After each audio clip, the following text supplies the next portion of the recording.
என் பொண்ணு அவமதிச்சா அவன் மட்டும் இல்ல, எவனா இருந்தாலும் சரி, முடிய புடிச்சு நடுத்தரவுல கொண்டு வர.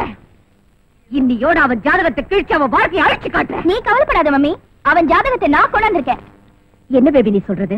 கொஞ்சம் விவரமா சொல்லு. நம்ம கவர்மெண்ட் பெஸ்ட் பஞ்சாயத்துக்கு கோடி ரூபாய் கொடுக்கறாங்களா? அந்த பஞ்சாயத்தை தேர்ந்தெடுக்க வந்திருக்கிற ஸ்பெஷல் ஆபீசர் இவன்.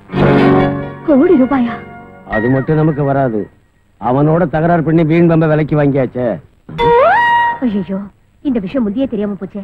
இப்ப அவனை சமாதானப்படுத்துறது எப்படி? அம்மா, இப்ப ஒண்ணும் மிஞ்சி போயில்ல.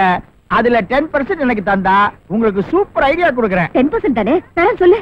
இழுத்து என் செவில ஒரு அரை கொடுங்க. அம்மா கொடுங்க. என்னை காப்பாத்துங்க மகாபிரபு, என் பிள்ளைங்களை காப்பாத்துங்க. அடிக்கிற விதத்துல அடிக்காம என் 2 செவில என் ட்ரம் வாசிக்கிறதாட்ட நல்லா வாசி விட்டாங்க. அவ்வளவு நல்ல வேலையை செஞ்சது யாரியா?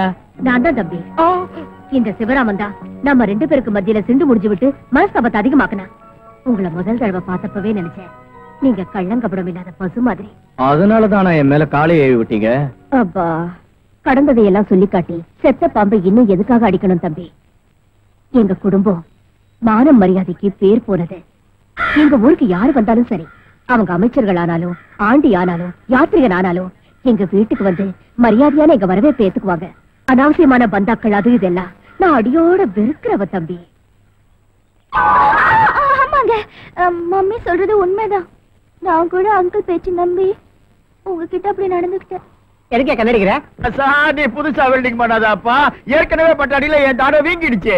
தம்பி, நடந்ததை மறந்து எங்க வீட்டுக்கு வந்து உங்க வேலை முடியற வரைக்கும் எங்க வீட்லயே இருந்து எங்க விருந்த நீங்க ஏத்துக்கணும்.